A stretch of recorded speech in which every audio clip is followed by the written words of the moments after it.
The turtle and the lizard were playing poker, using bugs as their chips. The lizard asked a bug if it thought he looked old, but the bug shook its head. The next second, the lizard gobbled up the bug anyway. That day, the lizard stretched out his fingers and toes, trying to figure out how old he was, but he couldn't count, so he had to ask the rabbit next door. The rabbit was pretty smart. As soon as the lizard told him his birth date, the rabbit quickly calculated his age, 74 years old. Hearing this, the lizard nearly had a breakdown. Realizing he only had 1 year left to live, he felt utterly devastated. At this point, his buddy, the turtle, told him that the key to life was exercise and encouraged him to get moving. The lizard thought it made sense, but he didn't know any exercises, so he decided to start with blinking. However, after just one set, he collapsed on the ground, exhausted. Was he really going to kick the bucket? He remembered that as soon as he was born, he was put in a diaper and sent to this classroom. He had never been outside his entire life. He had never eaten a snail or seaweed. Even more tragic, he had never fallen in love or even held hands with a lady lizard. Dying like this was just too unfair, so he decided to escape from the glass tank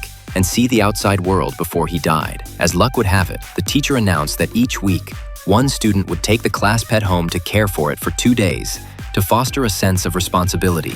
Leo recalled the miserable experiences of being taken home by students in the past and felt a chill down his spine. But then he realized it was also a great opportunity to escape. So he packed a simple bag and said goodbye to his buddy, the turtle. After school, the boy took him home. When no one was around, Leo quietly crawled out of the plastic box. However, as soon as he landed on the table, he got sucked into a vacuum cleaner. Fortunately, Leo was quick-witted and used his tongue to stick to a high spot, transforming into Spider-Man. This allowed him to successfully escape the danger. He swung onto the building block table, imagining himself as Godzilla, rampaging through the human world. Then he saw the window and thought hope was just ahead. Unfortunately, a robotic vacuum cleaner appeared and gave him a crazy beating. Luckily, a puppy suddenly appeared and rescued him, but unfortunately, he couldn't save his tail. Just as he was frantically complaining about his ordeal, the puppy signaled him not to talk, but it was too late. The little boy had already found out that Leo could speak.